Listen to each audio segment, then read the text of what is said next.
Welcome back to my channel guys. So आज मैं आपको बताने वाला हूं कि हम किसी भी सेल को लॉक या फ्रीज किस तरह से करते हैं। ओके, ताकि जब भी हम कोई फॉर्मूला ड्रैग करें वो ट्रेल ना हो। तो सबसे पहले मैं आपको बताता हूं कितने तरह से हम सेल को लॉक कर सकते हैं।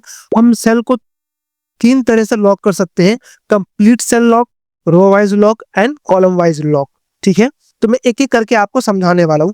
तो मेरे पास एक यहाँ पे टेबल है जिसकी मदद से मैं एक कंप्लीट लॉक समझाने वाला हूँ कि किसी भी सेल को कंप्लीट लॉक या फ्रीज कैसे करते हैं। तो मेरे पास यहाँ पे क्वांटिटी है कॉलम सी में और प्राइस है कॉलम बी में। तो मुझे टोटल प्राइस चाहिए, तो मैं यहाँ पे क्या करूंगा, क्वांटिटी मल्टीप्लाई बाय प्राइस और इसको कंट्रोल डी से ड्रैग कर दूंगा। तो अभी तो हमें कोई इशू नहीं हुआ, क्यों? क्योंकि हमें रो वाइज ही यहाँ पे मल्टीप्लाई करना था, इसलिए कोई इशू नहीं हुआ।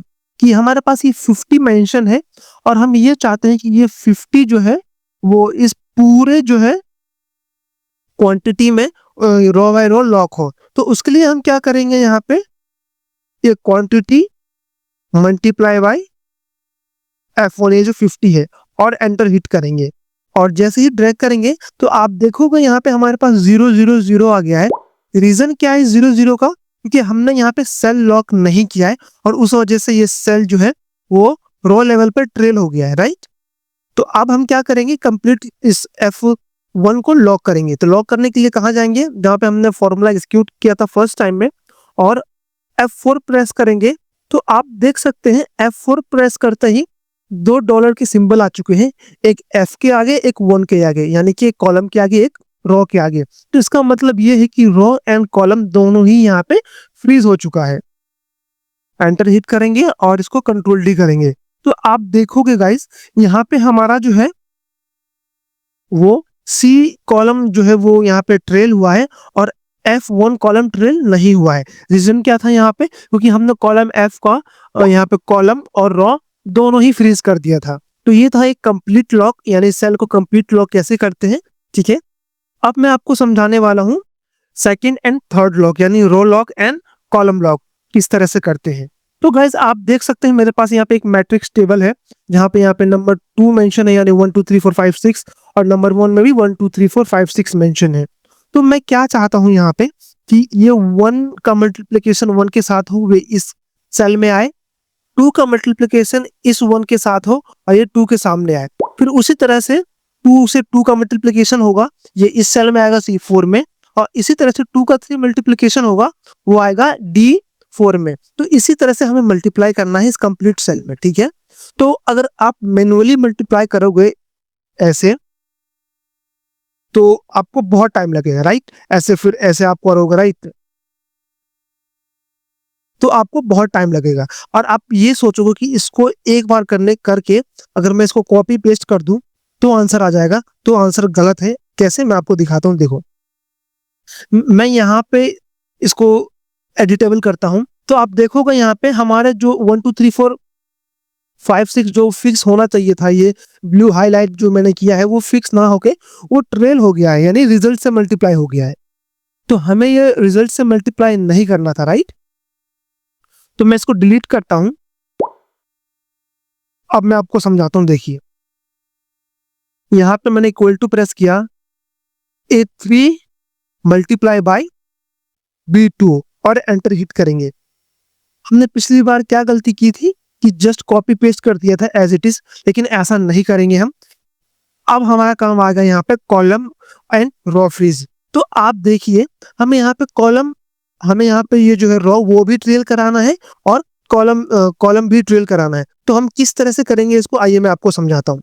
तो ये जो A3 है, यानी कि कॉलम A, उसमें हम चाहते हैं कि कॉलम A तो यहाँ पे फ्रीज हो, ठीक है, लेकिन रो ट्रेल होता रहा, यानी कि ये 3 है तो ये नीचे नीचे हम जब करेंगे तो 1 2 3 4 5 6 जो है वो ट्रेल होगा, राइट। तो अब देखिए क्या, ये तो ट्रेल हम जब नीचे करेंगे खुद ही होगा, और ए जो है वो भी ट्रेल नहीं होगा। किस केस में, जब हम कॉलम बी में हम कंट्रोल डी से ड्रैग करेंगे। लेकिन अगर सेम फॉर्मूला अगर हम इसको राइट साइड में अगर ट्रेल करते हैं तो ये एक जो है यहाँ पे कॉलम, वो कॉलम बी में शिफ्ट हो जाएगा इसमें, और column B C D E इसी तरह से शिफ्ट होता चला जाएगा। तो हम क्या चाहते हैं कि यहाँ पे जो है वो कॉलम फ्रीज हो F4 प्रेस करेंगे, ये कंप्लीट फ्रीज हो चुका है, ठीक है। फिर दोबारा से हम F4 फ्रीज करेंगे, यहाँ पे ये क्या रॉ फ्रीज हो चुका है। और एक और बार हम F4 प्रेस करेंगे तो यहाँ पे हमारा कॉलम फ्रीज हो चुका है, ओके। यानी ए फ्रीज हो चुका है, 3 जो रॉ है हमारा वो फ्रीज नहीं हुआ है। आई नो समझने में थोड़ी प्रॉब्लम आ रही होगी, लेकिन जब आप प्रैक्टिस करोगे गाइस आप इजीली समझ जाओगे, ठीक है। फर्स्ट टाइम में बहुत मुश्किल से ही समझ में आती है ये चीजें, ठीक है। तो उसी तरह से मैं एंटर करूंगा। अभी कंप्लीट मैंने फॉर्मूले को एग्जीक्यूट नहीं किया जिसमें आपको समझा रहा हूं। और आप देखोगे यहाँ पे मैं यहाँ पे कंट्रोल आर करता हूं तो देखो, है ना, ये ए फ्रीज है लेकिन ये 3 ट्रेल कर रहा है ना। हम जो चाहते थे वो ट्रेल कर रहा है, राइट। तो अब क्या करना था हमें यहाँ पे, अब हमें ये करना है, देखो जैसे ये तो हमें हमारा ट्रेल हो रहा है, राइट। ये ऊपर का आंसर बिल्कुल सही है। कॉलम डी का भी आंसर देखते हैं।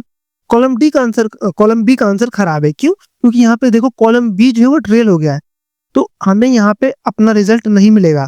हमें यहाँ पे हमने क्या किया था, एक ही सेल को फ्रीज किया था, क्या? वो भी एक कॉलम को, ठीक है।